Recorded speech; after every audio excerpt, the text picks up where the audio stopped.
Tagad es jums pastāstīšu, kā pievienot karogu un pacelt karogu mastā, ja karoga mastam ir iekšējā vinčas pacelšanas sistēma. Tātad ar mehānismu un ar rokturīti. Ja? Princips ir tāds pats kā otrai iekšējai sistēmai, kur bija manuāla pacelšana, ir šajā gadījumā slēdzenes sistēma. Tieši tāpat, šeit gan ir savādāka dizaina atsvars, savādāka tipa, ja? Bet princips ir tieši tāds pats.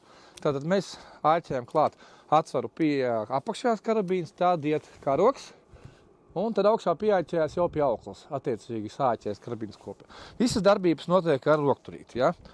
Tieši tāpat uzvelkam augšā, vai šajā gadījumā velkam. Ja mums nepieciešams sastāvt ir pusmastā sēru dienā, ja? Tad izņemam šo rokturīti ārā, nostrādā bremze, karogs neslīd lejā. Jebkurā gadījumā, kad darbības vairs neveic karogu mastu vai karogu, tad rokturīti ņemam ārā.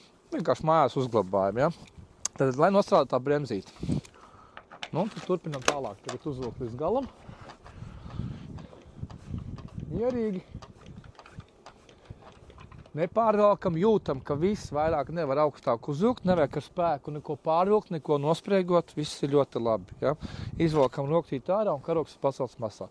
Un tieši tas pats kā slēdzenes sistēmā. Ja mēs karogu neliekam, tāda auklu savienojam kopā ar atsvaru, atstājam vai nu lejā, vai uzvelkam augšā. Ja? Tātad, ja mēs neuzliksim atsvaru un uzvilksim karogu augšā, tad cilvēki būs spiest vienkārši nolaist karogu mastu, lai nolaistu šo auklu, lai dabūtu lejā šo auklu, vai arī nepieciešams kāds pacēlēs. Ja? Tāds princips.